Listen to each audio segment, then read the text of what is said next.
Hello and welcome, everyone. My name is Ellen Rogers from the Eden Exchange team. Today, our guest is Jack White, who is the franchisee for Gutter Knight in Melbourne, a franchise offering premium gutter solutions to Australia. Welcome to the podcast, Jack. Thanks for having me. Now, Jack, can you start off by telling us about your professional background and how you came to be a franchisee for Gutter Knight? Yeah, so I actually I've got a background in coaching. Through the franchises, have different backgrounds to roofing or per se.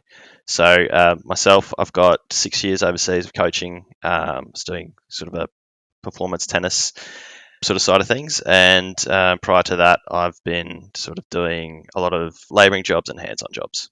And what first attracted you to the Gutter Knight opportunity? I think being able to work for yourself is something that I've really taken to, and I think it motivates you to sort of really push out and do something each day. I also just like the idea that instead of busting my butt for someone else, I can work as hard as I can, and it all comes back to me, and keep developing that. Now, what is a Gutter Knight system and what is it that you do? But we offer a premium service that enables people to not have to. It's a peace of mind sort of thing. So instead of having to get up on the roof and clean out your gutters every sort of 3 months or whatever it might be. The service is that we come in, we put your gutter guard over, you don't have to worry about it. You can sort of clean your hands and have a peace of mind around that. Okay, just to understand the model a little bit better. So I understand that Gutter Knight is a retail and installation service provider for premium gutters. Do you sell the gutters first and then install them as a part of the offering? Is that how it works? No, so we strictly do just the guards.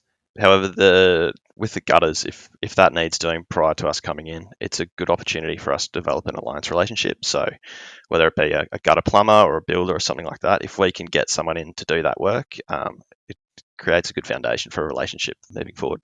And what is the demand for a premium gutter system at the moment? Are you seeing excess demand in the area? It's been quite steady for me. I've had a really good first month joining the franchise and getting on board. I think through Christmas, everyone's sort of away, so it dropped away a little bit there, but it's starting to really pick back up now. So I think there's definitely a demand for it. And what makes Melbourne a great opportunity for a Gutter Knight franchise? I think just the sheer number of people that we've got down here. I think in Brisbane at the moment, they've got 7 different franchises relatively close together. And myself being the only one down here, I think it's a massive opportunity to get started and to hopefully get some other franchisees in over the coming time. It's just the sheer amount of people just creates such a great opportunity. And how has the sector changed since you first joined Gutter Knight? Has there been any significant events that have sparked change or need reforms, like such as the Victorian bushfires? Yeah, so I haven't had a bushfire season yet because I'm still quite new, but we do have within our products that we do sell, we've got things that can sort of aid the bushfires and not spread embers and things like that through your gutters. Obviously, the big one in recent times has been COVID, and that's affected not so much the sales or anything like that, but more so just with the logistics industry taking such a hit, just getting things down on time and being able to install within the time that we like to try and do it in, which is generally 2 weeks. And you touched on a little bit more about the fact that Gutter Knight has multiple models on offer and multiple levels of business depending on the person who wants to come on board. Which model did you choose? And can you tell us a little bit more about what that particular model offers to you?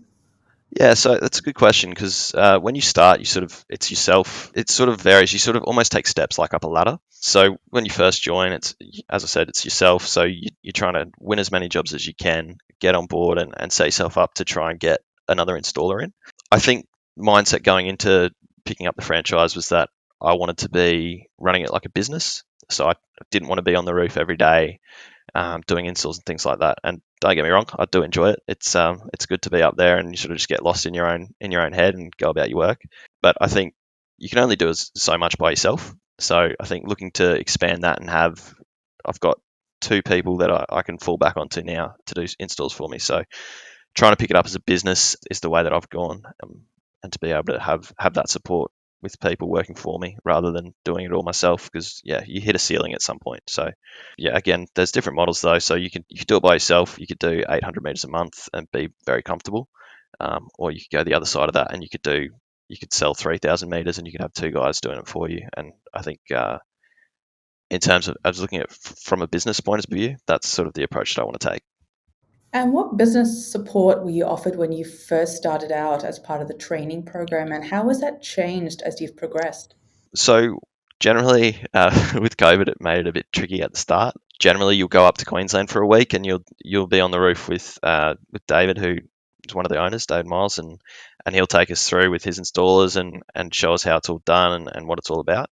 Unfortunately, I didn't get that opportunity as of yet. I'll still get up there and I'll do that. But we've done a lot of video calls in terms of the installation side of things. So lots of videos, like questions just run through FaceTime, and they'll sort of talk you through it and get you doing it that way. And then once you've done it once, it's pretty easy to just keep on going and keep it going and going and going and going and going. Once you've done 1 meter, you can do 100. So it's great for that respect. We've also got Rolly Parker, who's our GM, and he's got the support role there to help anyone with questions regarding installs, regarding goal setting, target months and things like that, which has been really great. And then we've got a business development manager in Dan Buzzer, and he sort of tries to push that us getting off the roof and just trying to fall into the model of running it as a business and not running it as a business operator, if that makes sense. Yeah, it does Um, make sense. And yeah, yeah, we like being in Melbourne for the pandemic, we're kind of behind, like being the odd kid in the playground nobody wants to play with. Kind of that's what's been going on that's here. right. Yeah. So completely understandable. Now, you talked about each of these members. How often do you interact with them? And do you have a lot of opportunity to interact with other franchisees in the job? Yeah, so we've got a fortnightly sort of meeting where we all come together, or we try to all come together if it all fits in, and sort of share ideas. And Dan will do a spiel on whatever it might be that week. So he's trying to have a focus each fortnight on whether it's developing a business or developing sales or what have you. So we all tend to come together for those. It was really good when I first started. I had a few members reach out for me, a couple from Sydney, a couple from Queensland, Gold Coast, Adelaide, just welcome me on board. And if you ever need anything, feel free to reach out, which I've done. So it's a really good close network, and it feels just like a really good team. So that's been fantastic coming on board. And what kind of skill sets and personalities do you credit to your success? And what do you think important skill sets and personalities that you need to be successful in this type of business?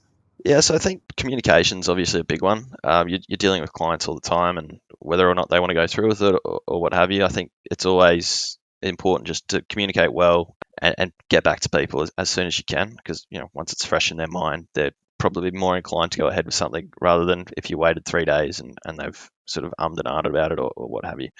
Also think just an element of personability, being able to talk to someone freely without having to force anything.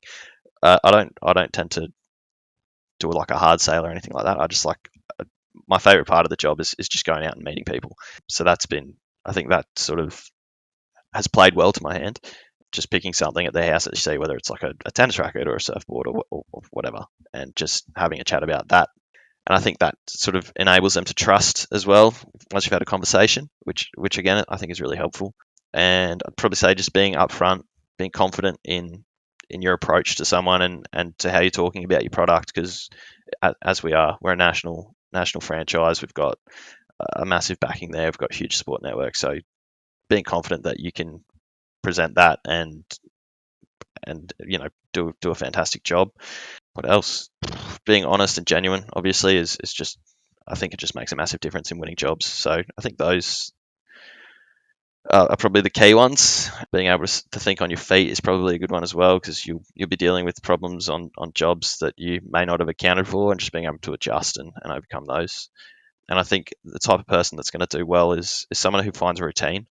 Just being able to do, even if it's 2 hours a day, just finding that 2 hours, do something for your business every day, and that's going to help you with not only a Gutter Knight franchise, but just anything, any aspect of life. Just 2 hours a day or whatever, an hour a day. Just do something every day to progress and being consistent. It does sound like you've had a rocky road to begin with, starting in a pandemic, and it does speak to your character that you've actually done so well so far, especially not being able to join the team in Queensland and have that initial bonding experience. So, what makes you do what you do? I mean, considering everything that's happened, what makes you want to continue with your business? Well, it's funny you say.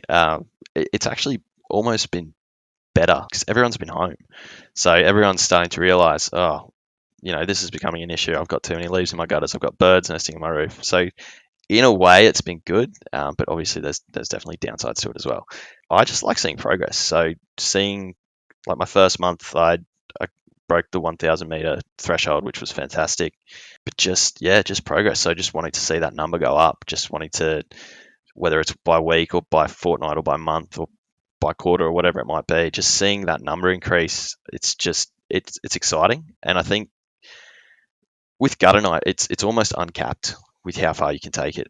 As I said earlier, if you're doing it by yourself, there's definitely a ceiling. But once you start getting a team working for you, it's infinite, the possibilities. So you could have 4 guys working around Melbourne, 5 guys working around Melbourne, and you could be doing 2,000, 3,000, 4,000 meters a week. And I think there's something really exciting about that. And I think that's what's motivated me to keep going, keep growing, and will do so in the future as well. And speaking to your success so far, what advice can you offer for anyone thinking about coming on board with Gutter Knight, and what due diligence should they be thinking about before contacting the head office team? I think if you're motivated, if you're motivated to work for yourself and you want that to be, I suppose, a determining factor, then obviously it's a fantastic opportunity for that.